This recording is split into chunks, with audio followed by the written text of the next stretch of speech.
start first with a word of prayer right now. Let us bow our heads and let us pray right now where we are. Gracious loving Father, be with us this evening as we bring in the new year, studying your word and serving you in spirit and in truth. Bless us in a special way and help us that what we start the year with, we will continue in that whole year, especially as the end is near. In Jesus' holy name we pray with thanksgiving unto thee. Amen. Amen. Okay, my dear brethren, what we are having today is a very short study. And I know some of you will want to say some kind of a good spiritual thing to one another. But please remember that by 5:45, we must start finishing off by 5:45. Also, I am told that we will have some of the brethren from Grenada calling in for the first time. Okay? So I'm still walking my phone, so I'm walking with it. So we will put them on that they can, y'all can have meetings with them. Okay, brethren? And also, the brethren in St. Vincent and the Grenadines, they are with us now on Facebook. So this service is their service. Amen, brethren? Now, first shot. You see, just two. So we're going to be short. First shot.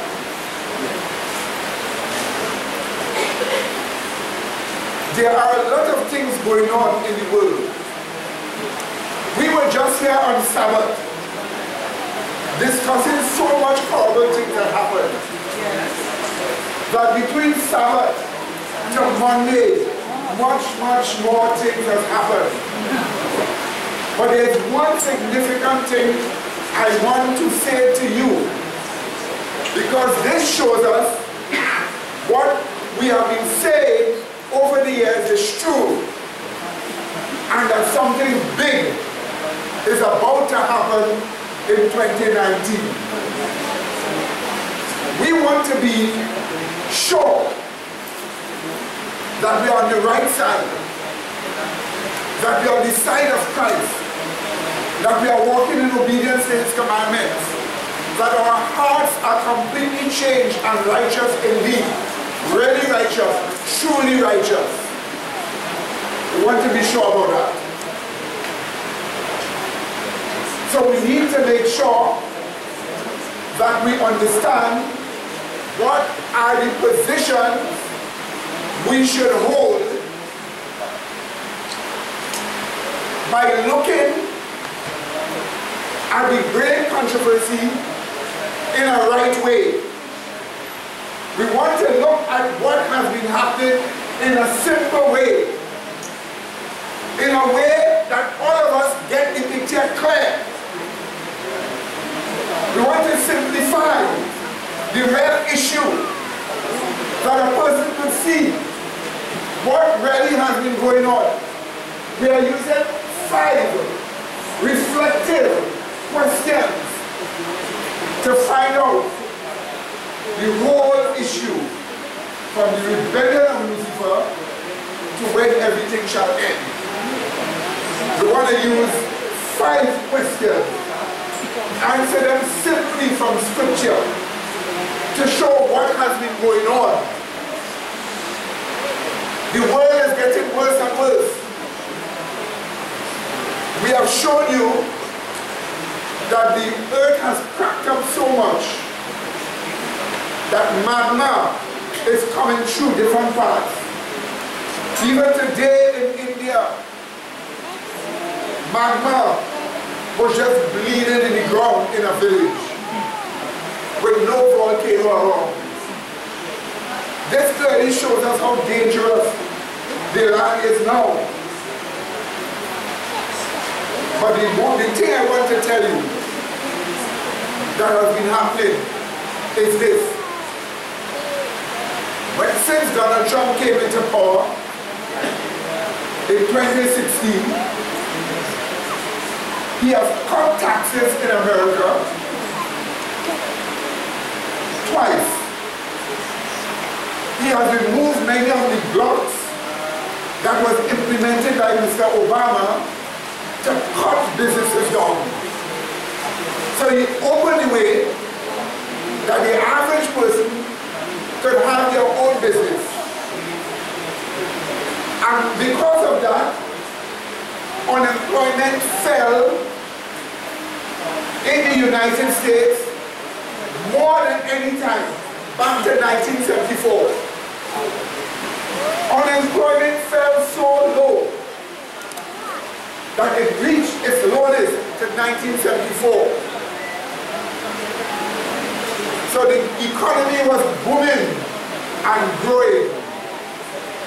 But you and I know that the Federal Reserve is a private bank owned by the Rothschilds. Don't we not know that? Yes.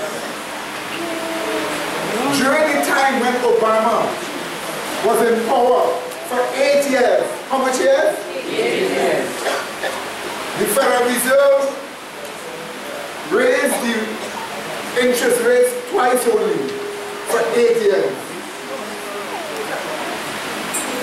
Donald Trump has been in power for only 2 years and they raised it 4 times already. The aim is to ruin the economy, to cause the country to lose the economic boom it has gained. And so what have they done? They've raised interest rates again. So Mr. Trump went and said that our biggest enemy is the Federal Reserve. He also went and said we will now have to reform the Federal Reserve. And somebody in Europe answered him back. The person who in Europe answered him back is the person responsible for global warming and climate change as an issue in the world. His name is David de Rothschild. All Mr. Trump said was that we are going to reform the Federal Reserve. And David Rothschild went publicly. I am going to say something, but I'm not going to curse. I'm not going to curse. But we're asking you to understand what is being said. And excuse me a bit. David Rothschild went to social media and personally tell Mr. Trump, who said we are going to reform the Federal Reserve. He went and said, shut the F up. Ask the question, what does the Federal Reserve have to do with Rothschild except they own it? By their quick, angry talk, they reveal what we have been saying over and over, amen? And they know that's where they're making their large amount of money from to flood the world with all these corrupt sodomite and other corruptions that are spreading all over the world. That's where they're getting most of their money from. And now they know it is being threatened. One of them came and told Mr. Trump, shut so and so up. So the battle is heating up because we are told don't touch their money. Analysts came in the media and said an assassinational offense is interfering with the Federal Reserve. So now, bigger trouble is coming. What did he say, brethren? And while this trouble is coming, and we are watching, we are making sure we are walking in the truth. What do you say? Amen? Amen? That's what we are making sure we are doing. While all this is going on, don't expect the Seventh-day Adventist Church to help anybody, because they have gone even worse this year. This year they have gone even worse. We know that we were told by the spirit of prophecy that the General Conference in session has power over the church. Not the General Conference between sessions. Now the General Conference is fighting to make between the sessions have power. Have power that they threaten the whole Pacific Conference. Because the whole Pacific Union have said that they will ordain women. And the conference says no. No women are going to be ordained. So they are threatening to shut them down. Something so unlike Christ. Something paper. Something we here do not hold in our spirit at all. Because we believe in religious liberty. What do you think? And the people have choices. Amen. So what they are going to do now, the General Conference is now attacking the whole Pacific Conference as they squabble between themselves as to who should have authority and who shouldn't have authority. But while they do that, we are seeking to spread the truth. What do you say? Amen. That's what we are seeking to do. But there are certain questions, therefore, that need to be reflected upon in a connective way to comprehend what is going on. Most of us ask questions about things that happen around us. Why is this happening? Many of us don't ask the right questions. Many of us don't ask the questions in a connective way to help us understand a connective flow of answers. Today, we want to look at the great celestial and terrestrial controversy with 5 reflective questions.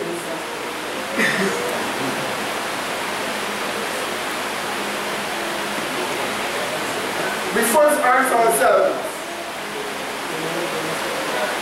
what was the war between Lucifer and the Word of God, Michael, all about? What was that war in heaven all about?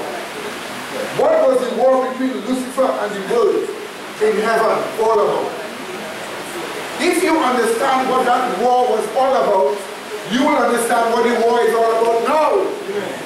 And you will make sure you fit into the right position. What do you think?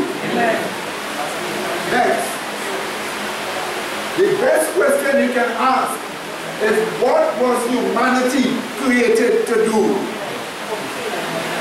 What was man created to do? We were created after the controversy started. Therefore, what was man created to do? We're going to answer this. We're answering all with short scriptures, quick and fast. Because I am not the only one speaking alone. I'm sure you must have some kind of nice notice. And we have also some singing from some of the brethren in their latest singing groups that they have formed. Third question. What was man's fall into sin all about? That's the next connected question. You see how it's connected? What happened in heaven? You see?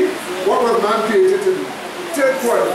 What was man's fall into sin all about? That's the next question. You want to connect them. The next sensible question will be, since Jesus came to deal with man's problem, what was Jesus' death meant to do? That's the next connected question. What was Jesus' death meant to do? And finally, the question is, what is the final conflict that we are about to face all about? What is the final conflict we are about to face all about? The closing scenes in this earth's history, the final conflict. What is it really all about? If we can connect them with few scriptures, we will have what we call a logical connection from the beginning to the what? Ending. And our questions answered in such a way that we can know what is our duty. Is that understood, my dear brother? In fact, if we look at Ecclesiastes chapter 12, verse 9 to 11, let us take a small reading here at some statement that will be Ecclesiastes chapter 12, 9 to 11.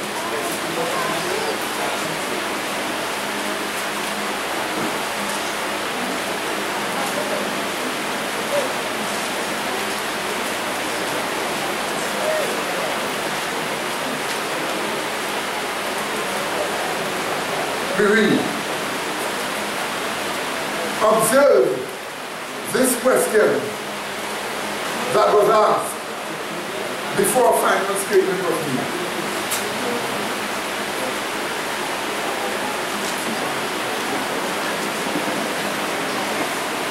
We read from verse 9. And moreover, because the preacher was wise, he still taught the people knowledge. Yea, he gave good heed and sought out and set in order what? Many proverbs. This is telling us that the preacher set in order many proverbs. So he took proverbs and he put it in a logical order to have a logical understanding. Because he was teaching the people knowledge. Let's read on.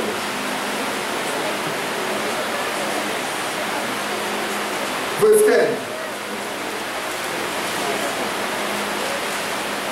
The preacher sought to find out what?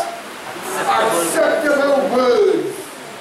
And that which was written was upright, even what?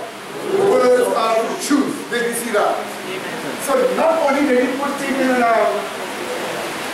order, but he actually sought to use acceptable words.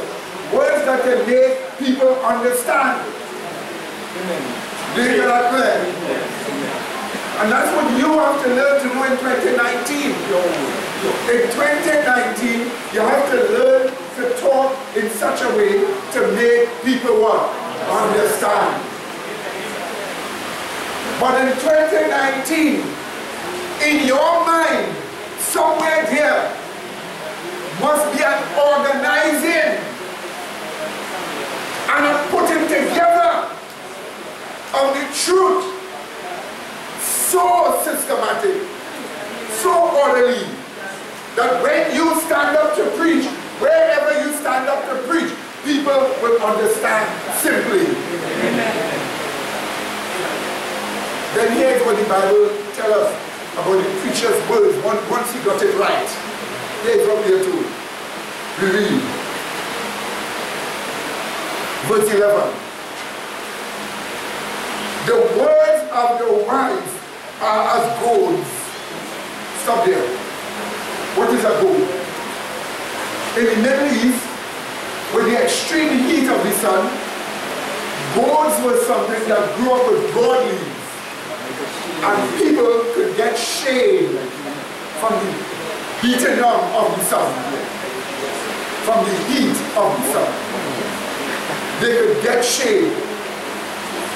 This clearly tells us that while the environment is attacking us, the words of God put together properly gives us true spiritual shade. So that's why it was as gold. But not only that, let's read on.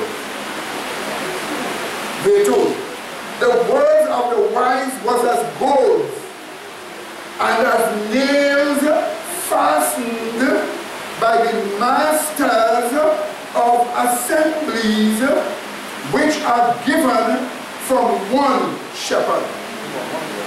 That statement is funny. In other words, one shepherd or attendant, Jesus Christ. He gave the words. What did he say? But he gave the words as nails. As what? Nails.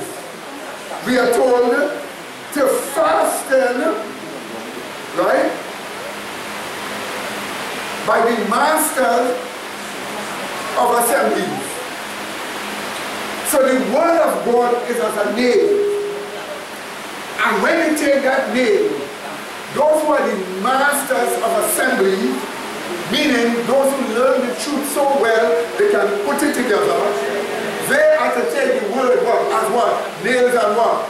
Pointing to put everything in a proper frame. Why? Why are they to do that?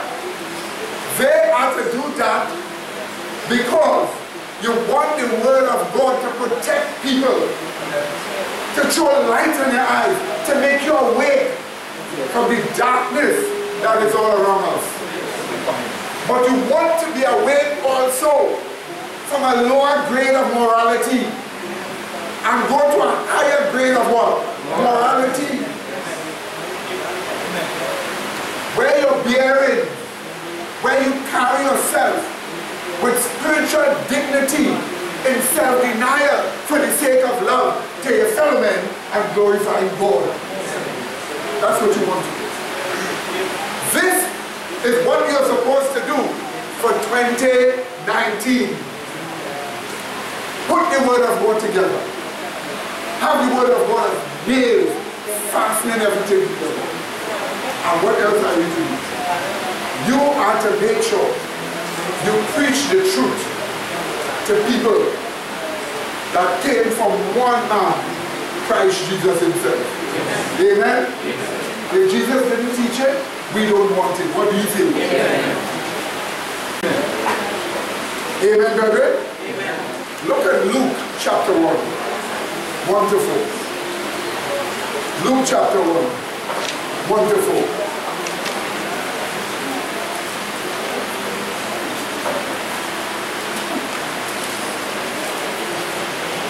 Luke chapter 1, 1 to 4.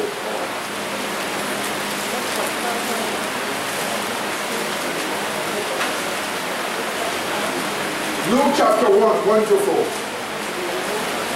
We read. Let's follow. For as much as many have taken in hand to set forth in order a declaration of those things which are most surely believed among us, even as they delivered them unto us, which from the beginning were eyewitnesses and ministers of the word. Hold on right here. So Luke was a physician and doctor. He is saying that the issues about the life and death of Christ was given by many others to us. They wrote it and gave it. He's talking about Matthew, Mark, and Mark. And he said, even though what they said was great, they gave that to people who were eyewitnesses, people who were there and saw. So Luke decided to do something Since there were people who were eyewitnesses, what did he do? Let's read. Verse 3. It seemed good to me also. To whom? Me also, having had what? Perfect understanding of all things from the very what? First, to write unto thee in what? Order, most excellent Theophilus. So in other words, he says, they did their presentation. I know what happened precisely. That's the actual people. From the beginning to now. So it seems good to me to write everything in order for all of you all. So you are looking from an orderly presentation in Luke. Precise presentation in Luke as to what happened with regards to Jesus Christ's life on earth and his death. And he tells why. Verse 4. That thou mightest know the certainty of those things wherein thou hast been what? Instructed. In other words, we want you to know it for sure. To really know it. We want you to have evidence. And that is a pattern we must follow. That's why we have reflective questions. Questions you need to reflect upon that are organized from the very beginning to the end. With simple answers to shock your mind as to, since we are living when the final conflict is going on, we want to make sure we do the right thing. What do you say? Amen. Amen, brethren? That's what we want to be sure about. This is the reason why we're going to answer those questions simple and to the point. And when the call comes, I put my phone here so if you see me stop speaking and take up the phone, it is because the time the brethren choose to call you when they choose. I'll try to leave the way open for them to call you as they said they would when they want it. So that's why my phone is here. So if I stop, you just give back our greetings, hello, wish you all the best for the new year, etc., etc. And we continue. What do you think? Right? Good.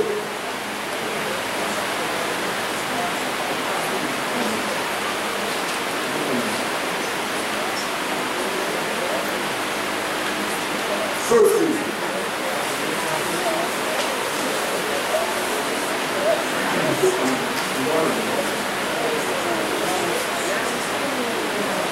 as we start, do you know what this is? Do you know what this is?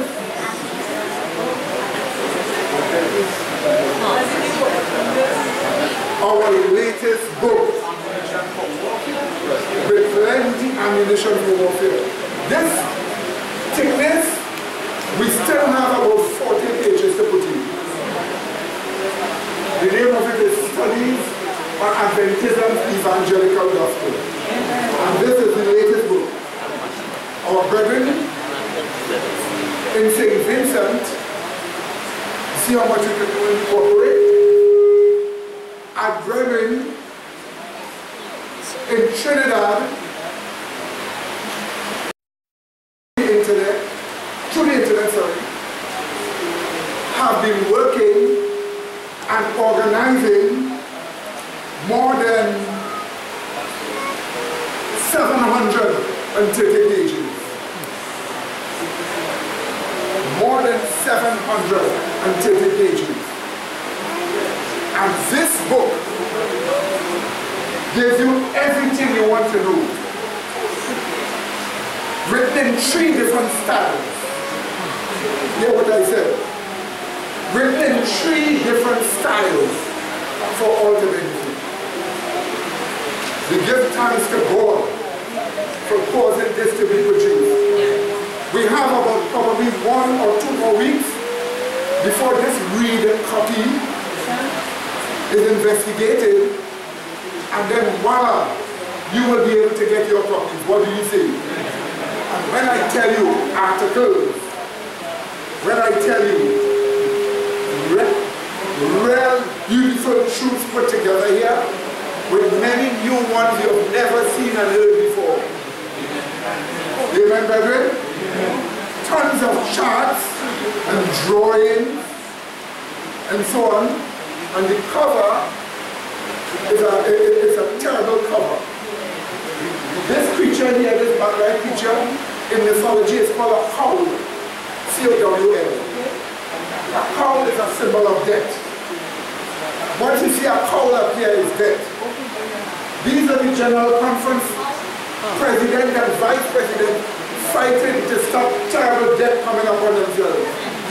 But they're not doing a good job. Their shields are mashed up. And only to look in this just after and see worse is coming. That they have to explain what is going on. And you have these little Adventist people, all with their broken shields, running to take cover and begging the conference to save them. This here was meant to show what is going on. And we have the blind leading the blind Adventists behind. So if the blind leads the blind, what happens? And the members are made up of people with ignorance, presumption, and immorality. This is the latest book that is about to hit the market. And this didn't come out by speculation. This came out by divine conviction. Conviction at a time. Because people are going to ask, why are you different to the Adventist organization? What is the difference? This book shows it. But it shows it to win any honest professor. And any honest not seller. So to speak. Written in 3 different styles to suit everybody. There's even a portion written in biblical style language. King James language. Hello, Medina. Yes. Just a while ago, while I was sitting here, Yes.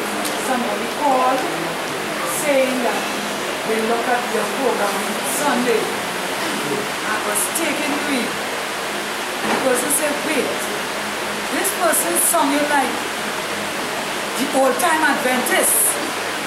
And he began to pay attention. And when he saw and heard what he said, he just called just now and was asking where we are. And I had a good conversation with him. Amen. And he is promising to come soon. And he asked me text evidences to show that we are not a part of the General Conference. You get it all in that book. Don't worry. Amen, brethren? Amen. So, let us deal with the first question. Let us deal with the first question.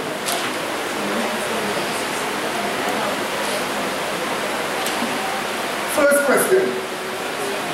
Let's turn to Revelation chapter 12 and verse 7. Quickly. Revelation chapter what? 12 and verse 7. Quickly, I'm already slow down. Let's have a look. Here is what verse 7 tells us. And there was what? War in heaven. And Michael and his angels fought against the dragon. And the dragon fought and what? His angels. So we are being told war started where? In heaven. It was a fight between Lucifer and the Word of God, Jesus Christ. Later known as Jesus Christ. So it was a fight between the two of them. Let's hear what the Bible tells us about the dragon in Revelation chapter 2. Verse 24. Now put it together. Revelation chapter 2, verse 24. Is it wrong?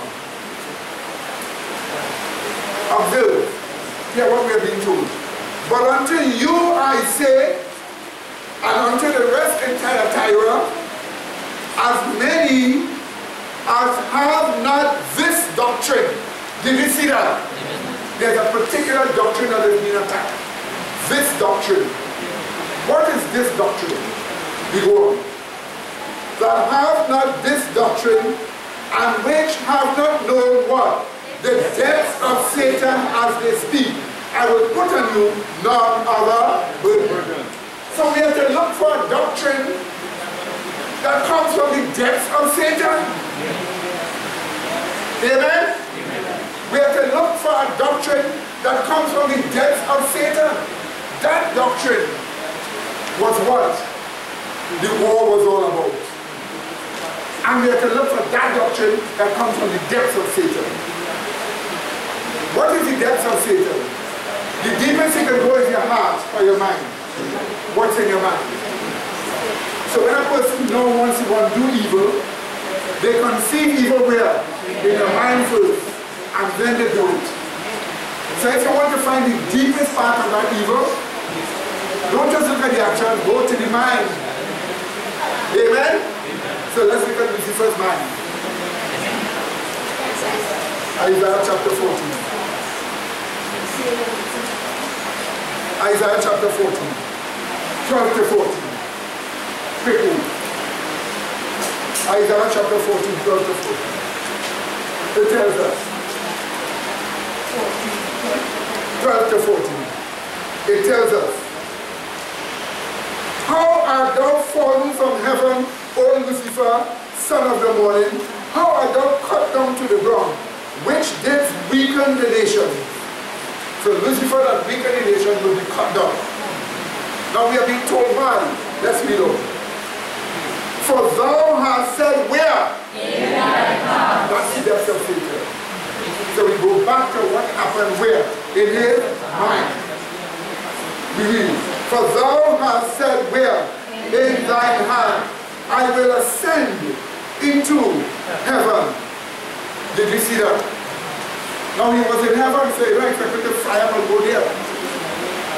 The phrase means he would be an ascended one in the heavens. So while he's in the heavens, he's an ascended one.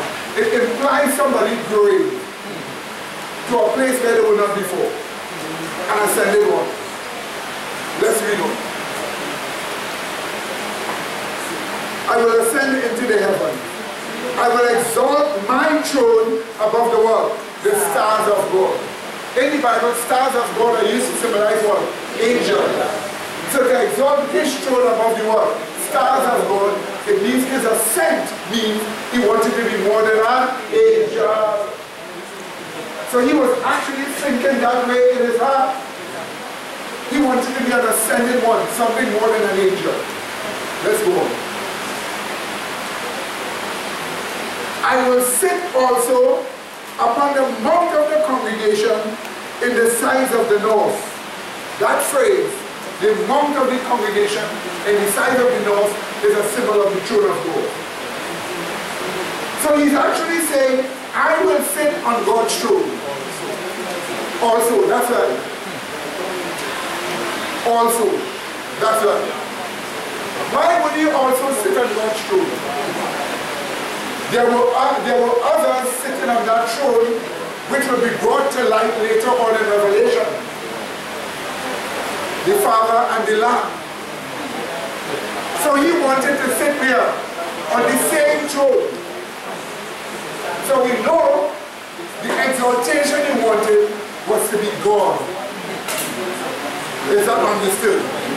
But let's read furthermore. He goes on. I will ascend above the height of the clouds. In the Bible, clouds are used to symbolize angels. So if he wanted to ascend above the what? Heights of the clouds, it means he wanted to be what? More than an angel. And then we are told it raw.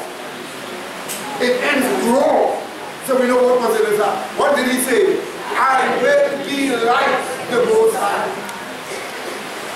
So The end of that journey was supposed to be a Most High and the Most High. So how the Most High existed? He wanted to be a Most High with the Most High. Lucifer wanted to be God with God. That's what he wanted to do. So the war between Lucifer and the world was a war in which he sought to be God with God. And that was in his heart, which he showed in his actions. He invented the doctrine of pantheism to teach us, because pantheism tells us that creation is God. You have only two entities existing in the universe, God and what? Creation. And if God is God, and then now you come and say what? Creation is God. Since creation, all creation is on the level with creation itself. If just one creation is exalted as God, then what are you saying? All creation is God. That's pantheism. All Godism. And that is what Lucifer wanted. Lucifer wanted to be God with God. That was his original war and fight. To you who say, well, what does that mean to me? It doesn't mean anything. I'm more concerned about sin and so on. Hello, hello. Sin cannot have a value as something being evil, except it relates to the very first sin. What was the very first sin? Lucifer seeking to be what? We call it attitude pride. We call it human attitude pride. And they say, oh, pride was the first sin. Pride means esteeming yourself to be what you are not. In Lucifer's case, God. Amen, brethren? Amen, brethren? Do you get this clear? Quickly, yes, brother. Most of it because he's the first idea of inferiority complex. So he does see what was our wrestling in mind with two opposing thoughts. But if you're wrestling in mind, I think he's inferior. And he's inferior, so I want to be that they have a wrestling in mind. Amen, amen. Let's go one time. Next question. So what was man created to do? Isaiah 43. Isaiah 43. From verse 7, and then we'll read 10 to 12. From verse 7.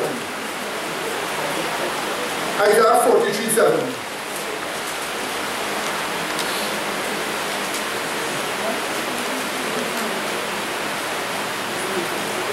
Here God is giving us a revelation. If you are spiritually created, or if recreation starts with your mind, it is for you to glorify God. But if spiritual creation was for that purpose, then physical creation couldn't be not to glorify God. It had to be to do what? To glorify God. But the creation failed. So God recreated us again for the same purpose. Let us see why we were created in the first place. Verse 7.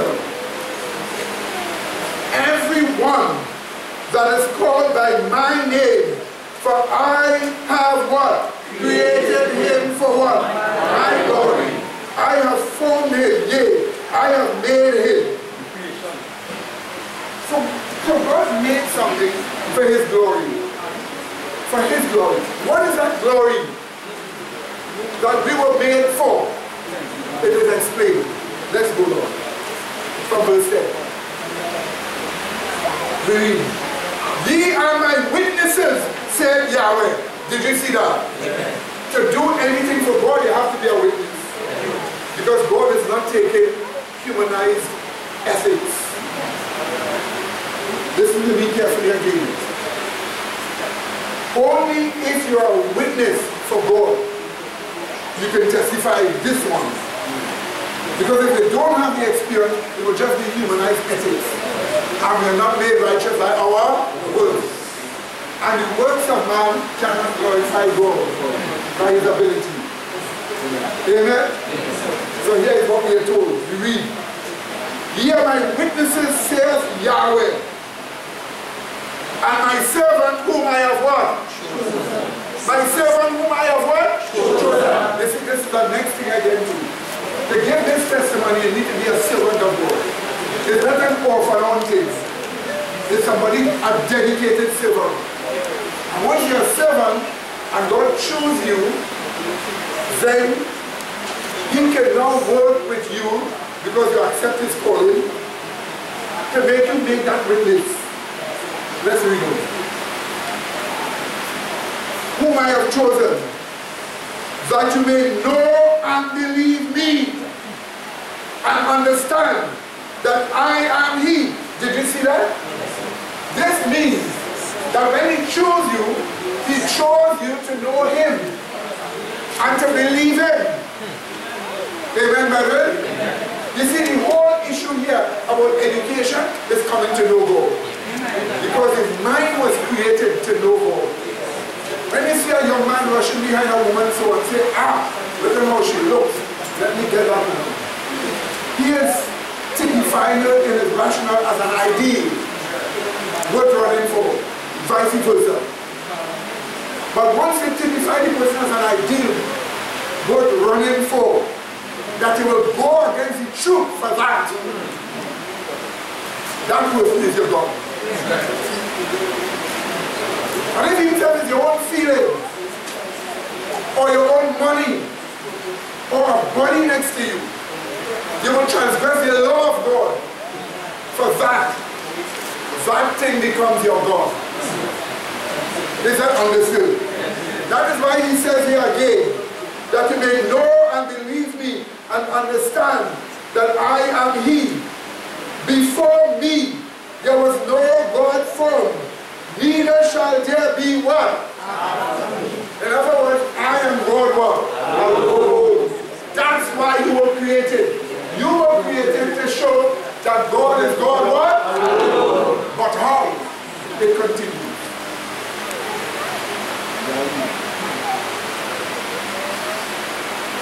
It says, verse 11, even I am Yahweh, and beside me there is no one Savior. I have declared and have saved and have shown when there was no strange God among you. Therefore ye are my witnesses, says Yahweh, that what? I am God. That's why He created you. He created you to show that He is God. He said, I reveal, I show. You're looking for a God who gives knowledge, who gives revelation. Only God could reveal God. Did you hear me? Yes.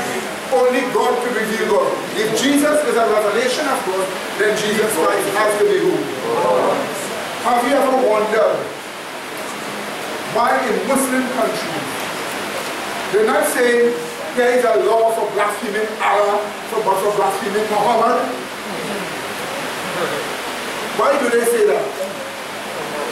Because He is the revelation of Allah. Nobody else reveals Allah. Only Muhammad. So if He is the revelation of Allah, you have to attack the revelation of Allah, then put it in there. That clearly show you that religion came from that man. And he's a false Christ. What do you see? Yes. A false prophet. That's what it means. Pakistan is looking to let governments extradite people who blaspheme against Islam. They say they might want them to extradite me. But as I told you all before in the past, I am going nowhere except the Lord send me. Yes. And when He tells me to go, then I go. But other than that, I'm right here being a witness in this country. Amen. You have good courage, brother. Muhammad was buried in Medina.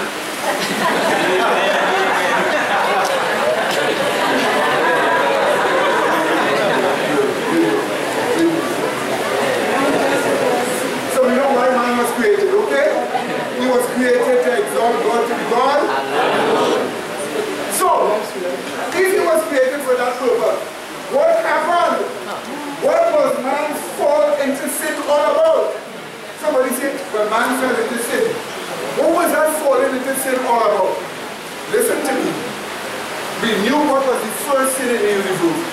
Lucifer claiming to be what? Now we're going to find out what was the first sin on the earth. With Adam and Eve. Okay? Genesis chapter 3. 1 to 5. Let's see what happened tomorrow. I hope I'm on time.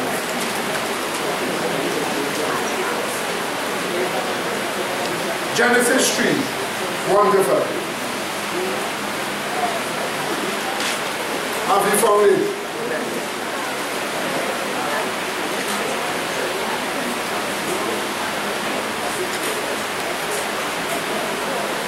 Read.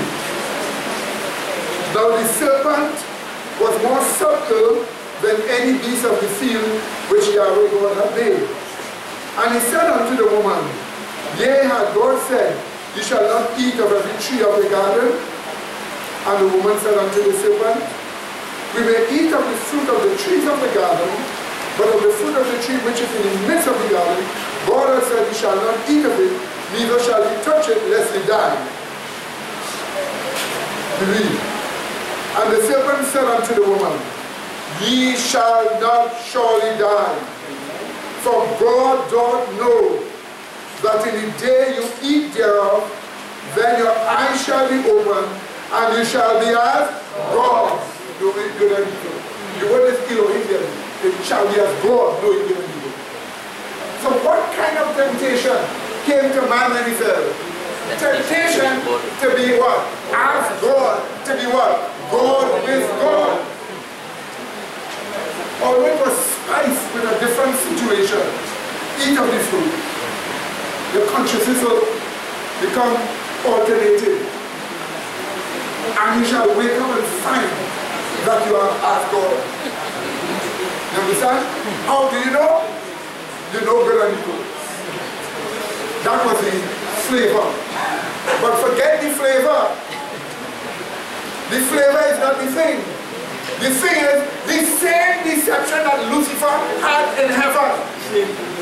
Making creation become God what? With God. Is the same temptation he waged upon man in a different format. And man fell. So the question is, what was man's fall into sin all about? It was about seeking to be God with God. Amen?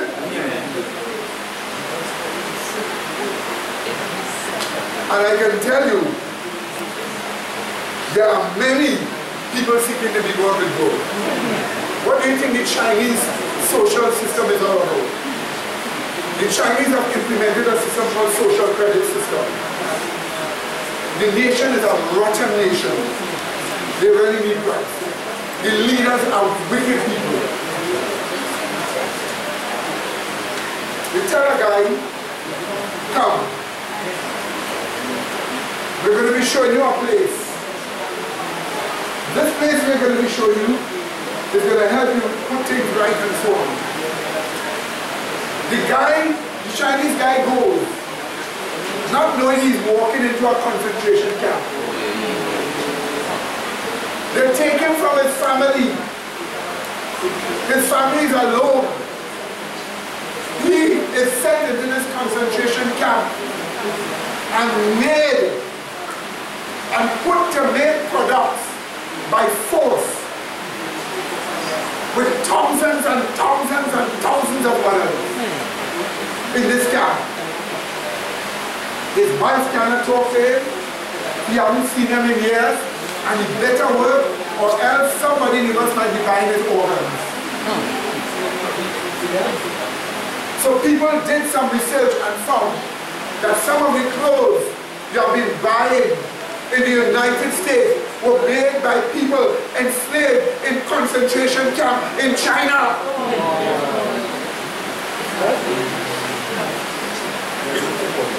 That is the first revelation God gave, and China is going to turn right to. So that people in the West have been buying products largely made by slave labor, forced labor, slave labor. When you see made in China, be afraid. I don't need any Chinese thing again. Not again. Because it suddenly came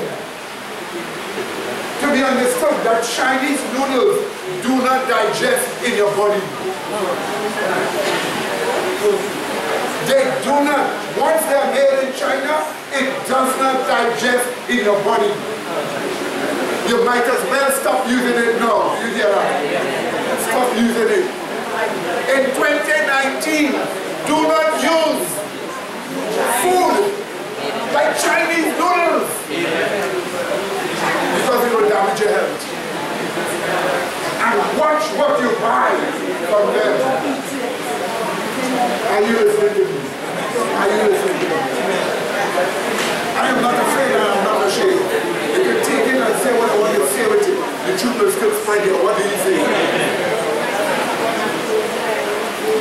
Do you get out there, my dear? Protect yourself. Protect your health. And make sure while you're protecting your health, you don't go to extreme. Because there's a lot of doctrines going around about health reform, which some of you will take up if you are deceived. One of them is purge your way to health. Everything about health, purge everything. That is an extremist doctrine. We believe you can purge yourself, but you cannot purge yourself to health. I'm going for this constant purge.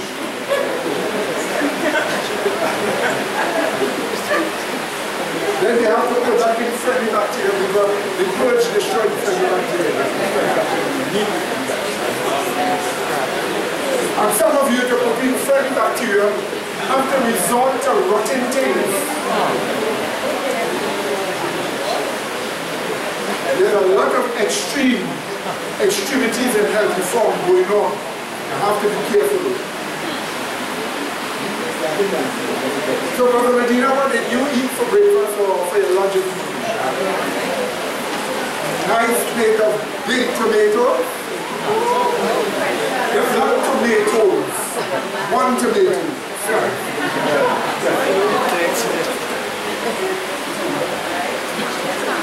Lettuce cut up. Cucumber cut up. Large cucumber cut up.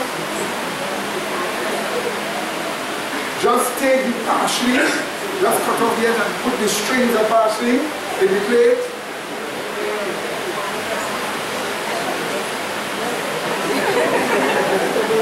Then take a little sea salt,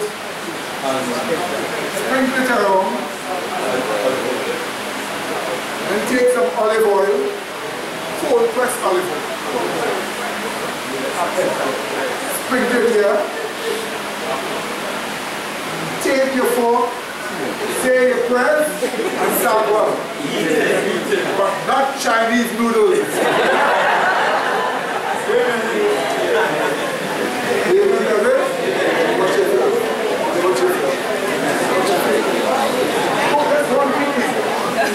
Right, so we understand what man's falling into sin was all about. Let's now look at the death of Christ. What was the death of Christ meant to do? Everybody will say, well, the death of Christ is meant to save us from sin. Yes, you're right. But let's look at the death of Christ from a celestial point of view. No angel in heaven needed to be saved from sin by the death of Christ. Did they? No. Yet the death of Christ was for them too, was it? Yes. Colossians 2:50. Let's start here quickly. Colossians 2:50.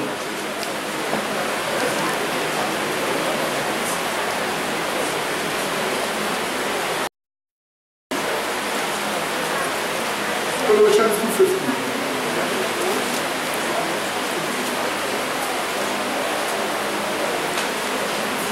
Colossians 2:50.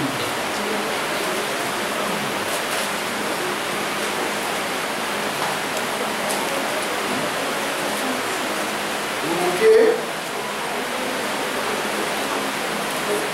Let's just read 14 to show that it is talking about the death of Christ. Okay? 14 to show it is talking about the death of Christ. We read 14. Blotting out the handwriting of ordinances that was against us, which was contrary to us, and took it out of the way, nailing it to his cross. So you know this is speaking about the what? The death of Christ. Now let's see what else happened. What did the death of Christ on the cross do? Read. It says this. And having what? Spoiled what? Principalities and what? That's Satan and his evil angels. And having what? Spoiled principalities and powers, he made a show of them all, openly and what? Triumphing in it. Triumphing. In other words, the death of Christ on the cross exposed something about Satan and his evil angels. It openly showed it to the universe. He triumphed over them. If you want to find out what he triumphed over, what he openly exposed, all you have to do is to look at the 3 temptations that faced Jesus. All the temptations Jesus faced, the principles there would go right through his life. But when Satan started his temptation, he did something what we call back to front. He attacked the least right, the right to private property, changes stones into bread. If thou be the Son of God. Bread is private property, because if you have bread in your hand, you eat it, it's not going in my body, whose body is going in God? Yours. It's private property, a symbol of private property. And then he tried to attack the right to life, second. Take it and put him on a temple and tell him, if thou be the Son of God, jump off. Because God will send his angels, and they will bear thee up in their heart, that the foot wouldn't touch a stone. The second thing he attacked was the right to life. Tried to make Jesus jump off the line. Well, crafty temptation, you know. I dare you. So you're supposed to think that, well, I really am, and jump.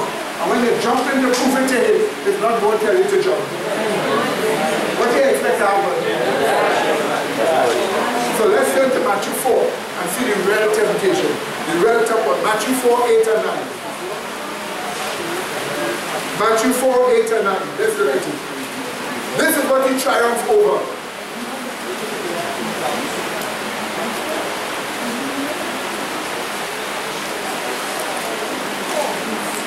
Matthew 4, 8 and 9.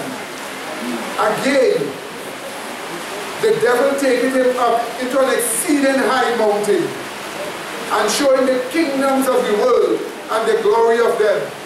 This was the Mount Everest.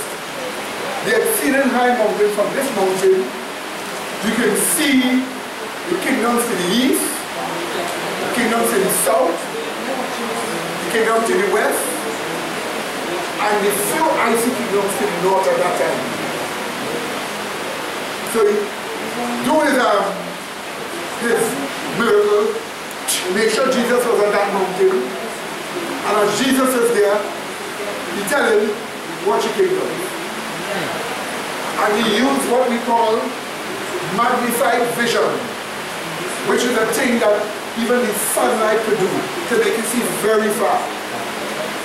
So you saw a lot of gleaming, glow, and buildings and all sorts of things, you know? Big empires. And he said, I will give you all this. If it was but just one. Let's read. Again, verse 9. And he said unto him, all these things will I give unto thee, if thou wilt what? Fall down and worship me. That was the real point. All the temptations that came to Jesus, all the attacks, was to make him worship who? Lucifer. To worship Lucifer is to say he is God what? With God.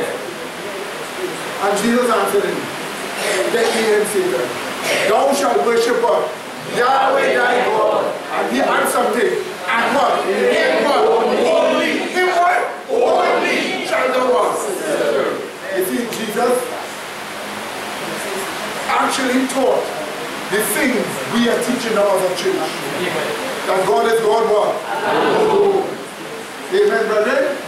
That's what Jesus taught. So in other words, Jesus triumphed over him and conquered him, showing Lucifer, right, that I am God on you. That's what I am God in the temple session. So thou shalt worship Yahweh what? Thy God. And him what? Only shall thou serve. Don't tell me to do that to you. So what we have here, we have exactly what he was struck, Lucifer was struck, and his angels were triumphed over. Over claiming that creation is God with God. Jesus triumphed by claiming that God is God what? Alone. And him alone you should serve. Amen, brethren? Amen. This comes in the final conflict.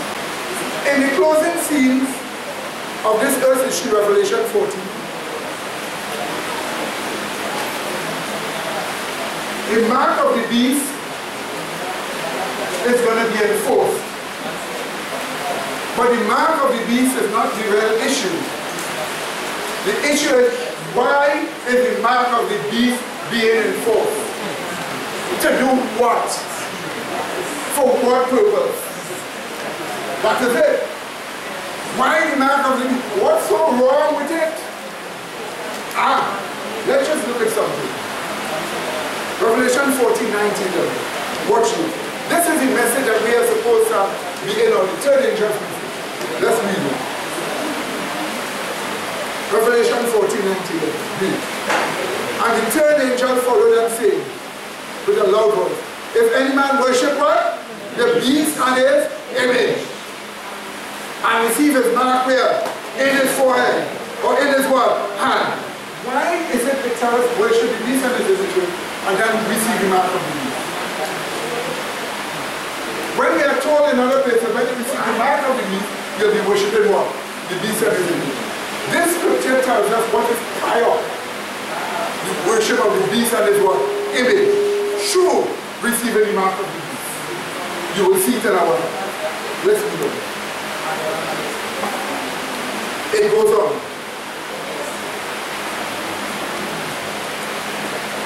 It says here, the same shall drink of the wine of the wrath of God, which is poured out in the cup of his, into the cup of his indignation, without mixture. And he shall be tormented with fire and brimstone in the presence of the holy angel and in the presence of the Lamb. And the smoke of their torment ascended up forever and ever, and they have no rest day or night, who worship the beast and his image, and whosoever will receiving the mark of his name. So there we go. Why is God showing so much hate for this beast and his image worship and mark of the beast? Why?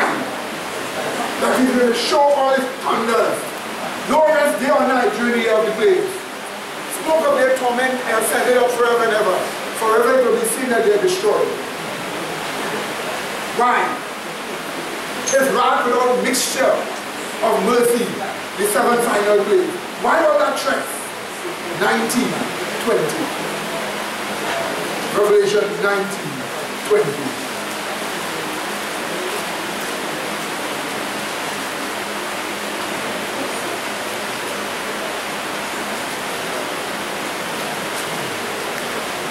You read.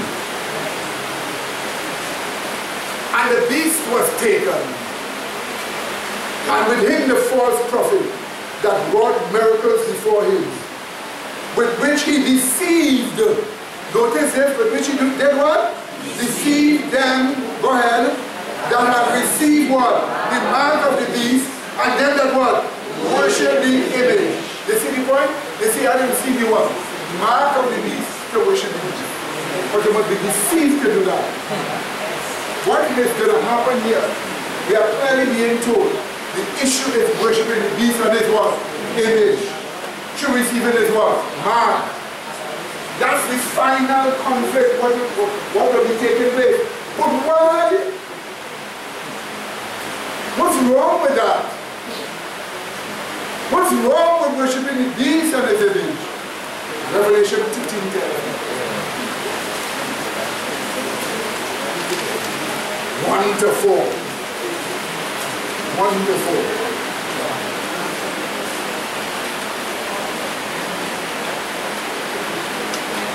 One to 4.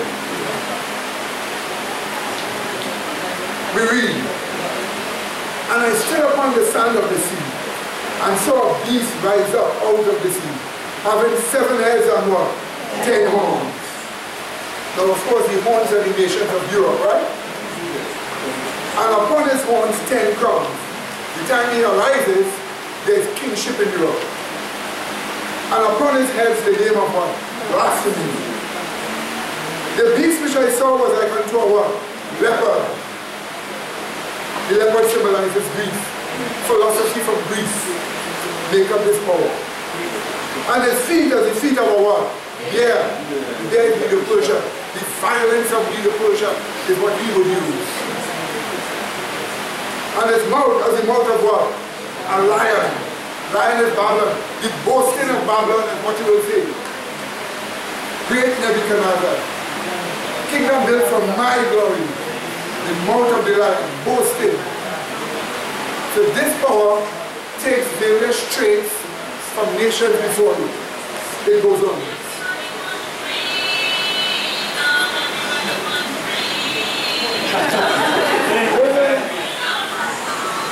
So now you know what I read. Yes, hello?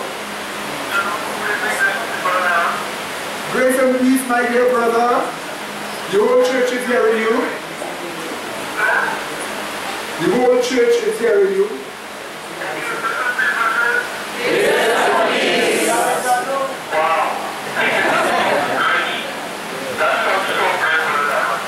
Amen.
we are saying to you also that the brethren in St. Vincent were listening to you all. Yes, they were listening to you all, so we heard you too, okay? And we in Trinidad here pledge to work with you all for the new year, that we can all have the kind of connection we need to help and strengthen each other. Amen. So all the brethren here pledge to work with you all. What do you all say, brethren? Yeah. So you'll be getting calls, computer connections and so on, studies, fellowshipping and so on, more than ever before. And 2019 will be a year we dedicate to do such a thing like that. Amen. So thank you, brother. The grace of God be with you all. And let the brethren say, amen. Again? Amen. So you have a special amen from all the brethren, okay? Amen, brother. Thank you. Okay.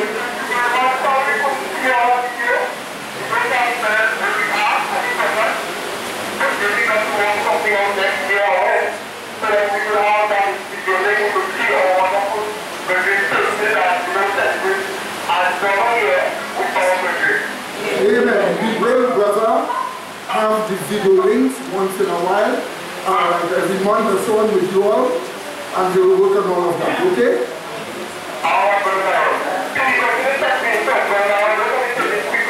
Yes.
Brother Godfrey. Yes. So my dear brother. Yes, my dear brother. Thank you very much. The brethren was happy to hear you, and the special blessings of God be with you. Okay? Okay. Amen. Well, brethren, what do you think? Right. So the door is open. Take up your Bible, take your computer, connect, study, show them the truth. What do you say? Amen. And let us all grow. Okay, my dear brethren, because we need each other. We all need each other. Amen. Okay, so let's now just quickly get back here and then we will finish. Revelation 13 again. Notice it says here, verse 2, and the beast which I saw was like unto a leopard, and his feet as the feet of a bear, and his mouth as the mouth of a lion. Now here comes the part. And the dragon gave him what? His sword. And what else? His seat. And what else? Great authority. Did you just see that, my dear brethren? The dragon gave his seat to this power. That power is the papacy. The dragon gave the papacy his seat. What does the seat of the dragon claim? Just before we read the last part, you turn to Ezekiel 28:2, and you will see. Ezekiel 28:2. And then we go back to Revelation 13. So hold it, don't lose this. Here's what we do. Verse 2. Son of man, say unto the prince of Tyrus, thus saith the Lord God, or Adonai Yahweh, because thine heart is what? Lifted up. And thou hast said what? I am a God. I sit what? In the seat of the God, in the midst of the sea, symbolizing the people. Yet thou art a man and not God. Though thou set thine heart as the heart of God. So here is what? To sit in the seat of God is to set your heart as the heart of what? God. And to say that you are God. And so if the dragon gave a seat to the papacy, what the dragon gave to this beast, is a claim that the beast is God with God. Proof of it, let's read on back again. Again, Revelation 13. Verse 2 again. The last part. And the dragon gave him his power and his seat and great authority. Verse 4 now. And they worshipped whom? The dragon, which gave power unto the beast. And they worshipped the beast, saying, who is like unto the beast? And who is able to make what? So we see clearly. When you worship the beast, who you worship? The dragon. When you worship the beast, who you worship? The dragon. And that is what the dragon wants. The final issue about receiving the mark of the beast is to worship the beast and his what? Image. But when you worship the beast and his image, who you worshiping? The dragon, which gave the seat to the beast. Did you get that? And to worship the dragon is to do what you try to get Christ to do. To claim that he is God, what?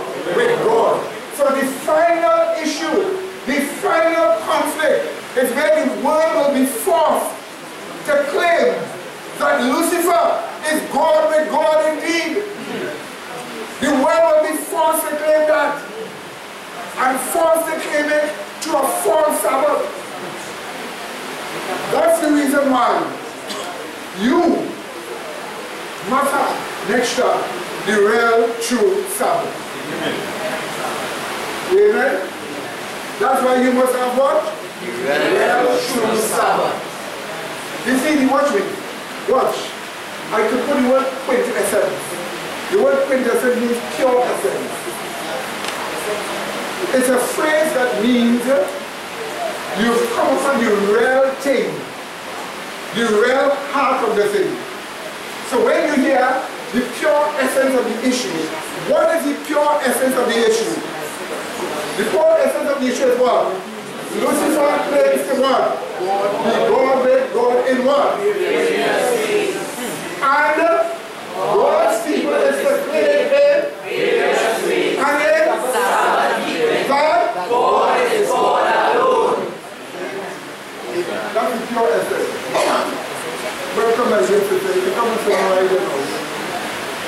You will not believe without you.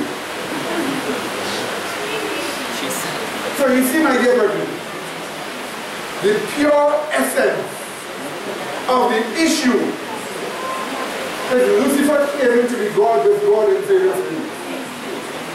And the pure essence of the issue is that we must claim in various ways, and especially in what? Sabbath keeping, that God is God what? Alone. Let me tell you what Mrs. White put it. Selected Messages, book 3. Page 2, 392, 393. Hear how she put it. Quickly. In the warfare to be waged, she's speaking about the future. In the warfare to be waged in the last days, there will be united in opposition to God's people all the corrupt powers of the earth, all the corrupt powers that have apostatized from allegiance to the law of God or the law of Yahweh. In this warfare, the Sabbath of the fourth commandment will be the great point at issue. For in the Sabbath, why is the Sabbath the great point of issue? She said, for in the Sabbath commandment, the great lawgiver identifies himself as the creator of the heavens and the earth. Amen. Amen. So if he is the one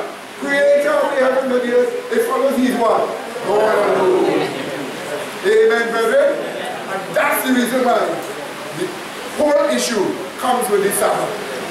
Because it clearly states that Yahweh is God what? Alone.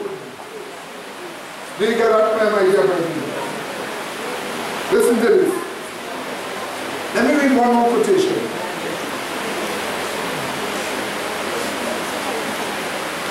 Let me read another quotation. Or do you want me to? Yes. Page 416. Watch. Those who choose Satan as their ruler will reveal the spirit of their chosen master, who caused the fall of our first parents by rejecting the divine Son of God. By rejecting whom? The divine Son of God. The personification of the only true God. Did you see that? So in other words, you and I must say that Jesus is Yahweh of the world. Sabbath, the only one, true God. God was personified in him. What did he say? Amen? Can I beg to read one more last quotation? 423. These are subjects which Satan, their leader, will gather others into their ranks through every possible means to strengthen his forces and urge his claims. Whose claims will they be trying to urge? Satan's claims. And urge what? His claims. Through his deception and delusion, Satan would, if possible, deceive the very elect. He is no minor. His is no minor deception. He will seek to annoy, to harass, to falsify, to accuse, and misrepresent all whom he cannot compel to give him honor and help him in his work. So what Lucifer is trying to stop us from doing is giving God honor alone. And in his plans, he will want us to give him honor. This clearly shows that the final controversy is about Lucifer seeking to be God with God and having you testify that he is that. That's why you must not be deceived. Now you may take this whole thing as a simple thing, but it isn't that simple. What you have just been inducted to is the real issue, the pure essence of what is going on. And you may say, well, I wasn't thinking so. I wasn't thinking Lucifer is God with God. No, you wasn't thinking so, because he deceived you. But what you were claiming is that. That's what you were claiming. That's what the argument is all about. And since the argument is all about that, that's what you have to get away from. You're not going to worship no Lucifer. Jesus said, no. Worship who? God alone. And you're not going by proxy, worshiping the beast and his image, find yourself worshiping who? Lucifer. Claiming that he's God with God. Is that understood? So, another person wanted to talk to the phone, and they talk about Sister Sunshine from the United States. So Sister Denise, she said she wanted to talk to us. So that's another person from the United States. And don't doubt it, we're going to have a big church there. We're going to have a big church here. Watch out. Yes, my dear, I can hear you. Go ahead. Grace and peace and blessed New Year to everyone for this year.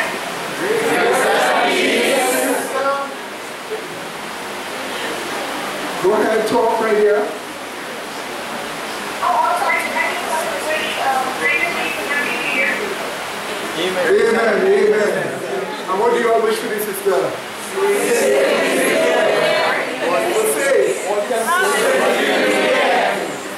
Amen, my dear sister. Amen. And sister, the brethren in St. Vincent are also listening to you and can tell you, they tell you a sinful New Year too. Okay? I'm sorry. Yes, thank you. Yes, the grace of God be with you. What do you say, brethren? And I'm telling you, we are going to get a large church. Watch and see. This year, 2019, as we close, is a year where 2019, this year,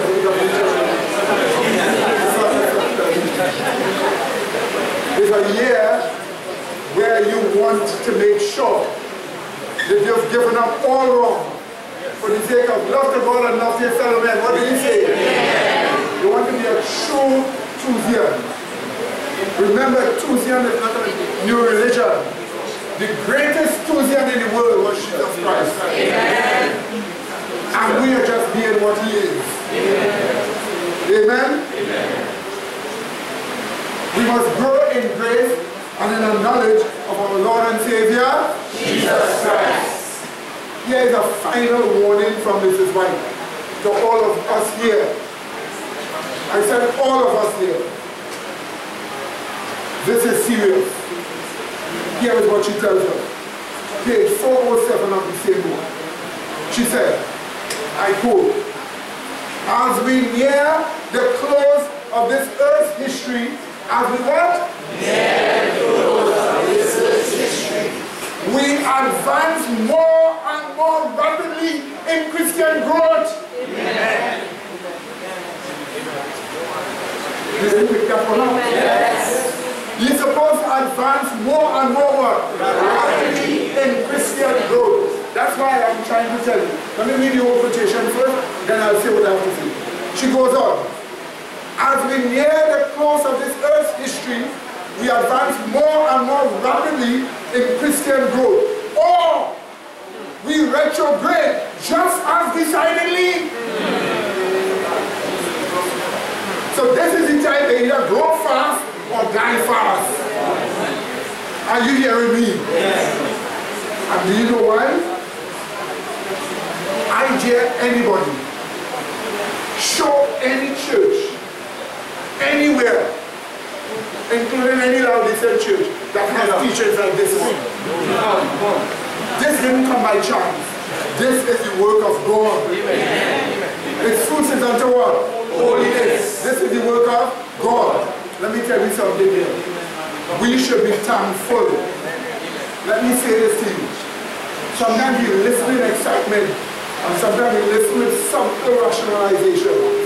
Many times you need to listen with subtle rationalization. For a church like this to exist in 2019, with the faith that we have, let me just show you something here about this book. Do you know what you will find out when you read this book? Do you know what you will find out when you read this book? You will find out the concepts of Thusian Seventh-day Adventists with sin-freeness is fully developed and applied to your life and church organization and prophecy. A complete system. And the truth here will make you grow very quickly. But you know what it means for you to fight against this? You die quickly too. So this is the reason why we ask of you to be honest in your heart, to be sincere in your heart, and to dedicate yourself to Jesus Christ. Now, in a short while, our singers will come and sing. But before that, give me this. Let me go.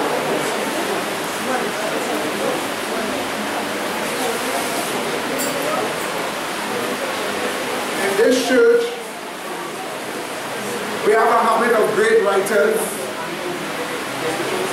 I want to launch a new book written by Sister Cheryl Green here. Just put up your hand for those who don't know. Let me see the face here. Anybody who meets any sodomite and you want to give them some small literature quickly to cover the whole spectrum of reading, you give them this book. the curse and destructiveness of sodomy. What do you say? Yeah.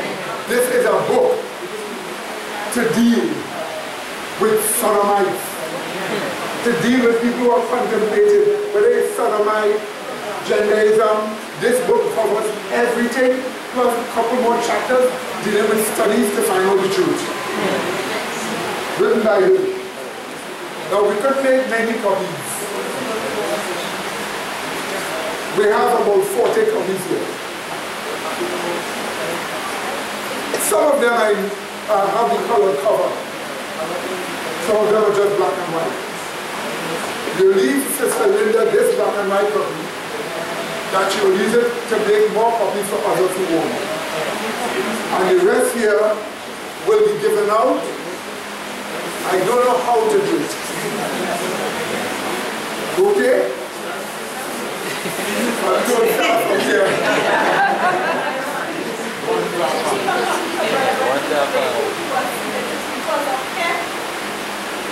I sent some of the knowledge to him to write an abstract, and I wrote that. So I want one for him. Alright, okay, I'm here with you. Now I just did something here. This track will be going all around the place, and that's Sunday law is enforced. It will be studied. The wonders of the seventh-day Sabbath. Amen. Hear the name of the track, the what? The wonders of the seventh-day Sabbath. Do you know what this answers? What if a person were to tell you, well, the seventh-day Sabbath now is not the full seventh-day Sabbath that God blessed and listed on. It's a later seventh-day Sabbath. So this seventh-day Sabbath has no blessing on it now. It's all answered here from the Bible. This is showing you that the seventh-day Sabbath is like magic from God's hand. So we call it the wonders of the world, seventh-day Sabbath. So this is going to be given out. All right, dear brother. So, if anybody now, we have to go and get our cars and place down here where we are. So if anybody wants to say something now, they can stand up and say a 1 minute something now, right now. Which one you want? Yes, I guess. Quickly. Grace and peace, everyone.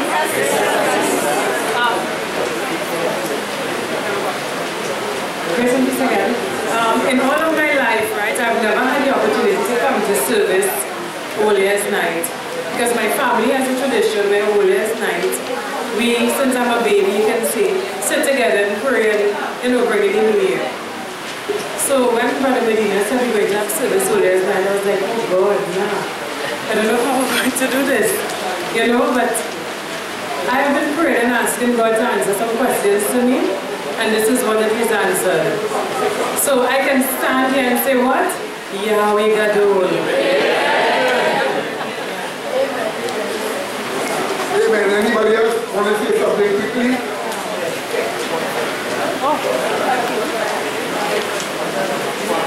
Yes.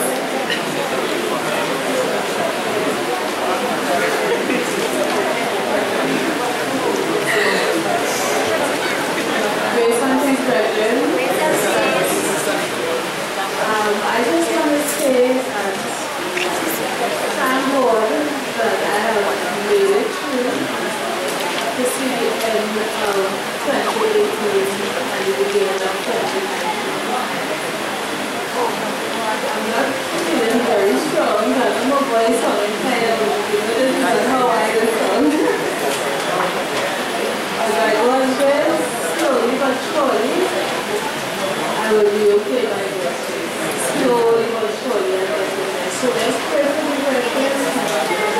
Pray that I overcome this quickly so that I can get back to the old system. It really is wonderful to be here today. You have no idea how thankful I am to be here today.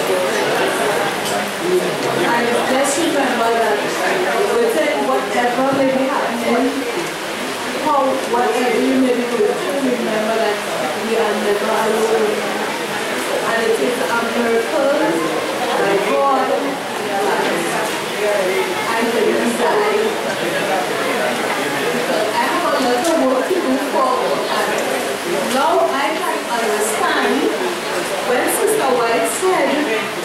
that Jesus died in a broken heart.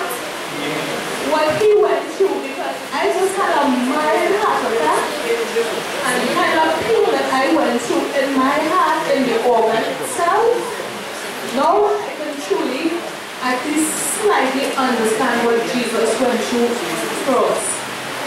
And brethren, it is a privilege to know that he gave up his life in such a way for us, so we owe him our lives. And we owe him to worship him in spirit and in truth. I wish each and every one of us here are sin-free, spirit-filled 2019. And long live the Reformation. Yahweh.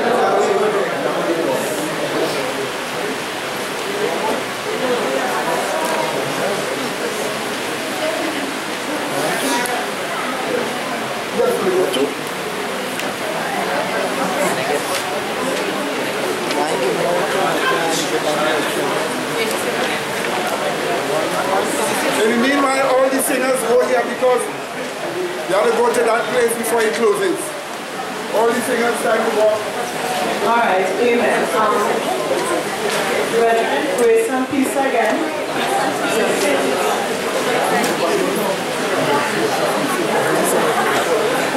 I just want you all to bear with me for a very short moment. I'm reading a little portion of scripture here from Matthew chapter 12, and I'm taking it from verse 4. It says, quickly. While he yet talked to the people, behold, his mother and his brethren stood without, desiring to speak with him. You all hear me, brethren? Amen. Then one said unto him, behold, thy mother and thy brethren stand without, desiring to speak to thee. But he answered and said unto him, and that told him, who is my mother, and who is my brethren? And he stretched forth his hand towards his disciples, and said, behold, my mother, my brethren. For whosoever shall do the will of my Father, which is in heaven, the same is my brother and sister and mother.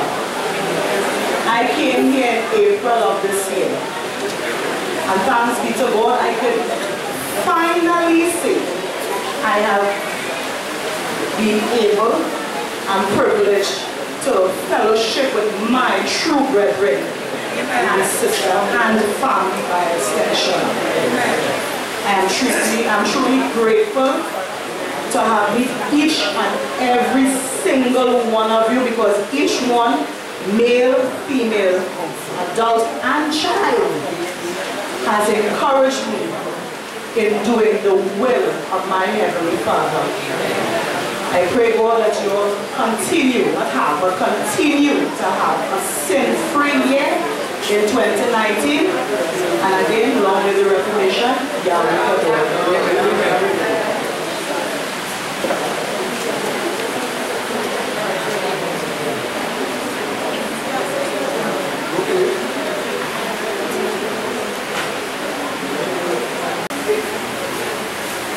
Grace and peace, brethren. So before we sing this song, we are going to just say a short word of prayer, right? So heads bow and eyes closed and settle down.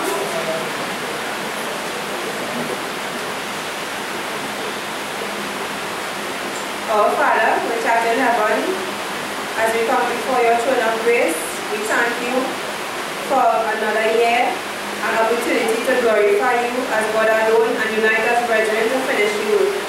As we are about to sing this song, may each heart be encouraged and blessed, and may everyone here dedicate and rededicate themselves to you. In Jesus' name I pray. Amen. Amen.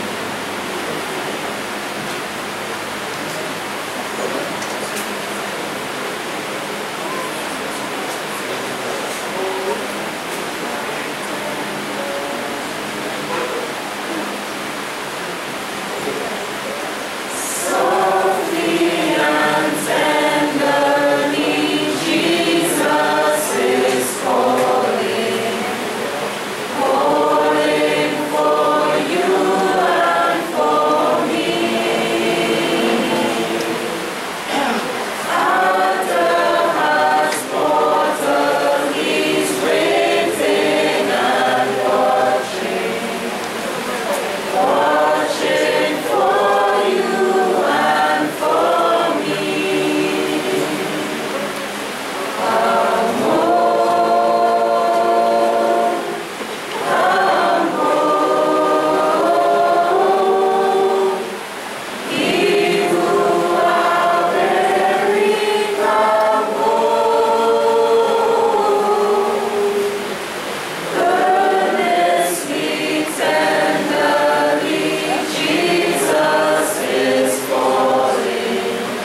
sin-free, missionary-oriented New Year by the grace of God. So my dear brethren, please let us stand. And when you are leaving, you greet one another. Happy New Year.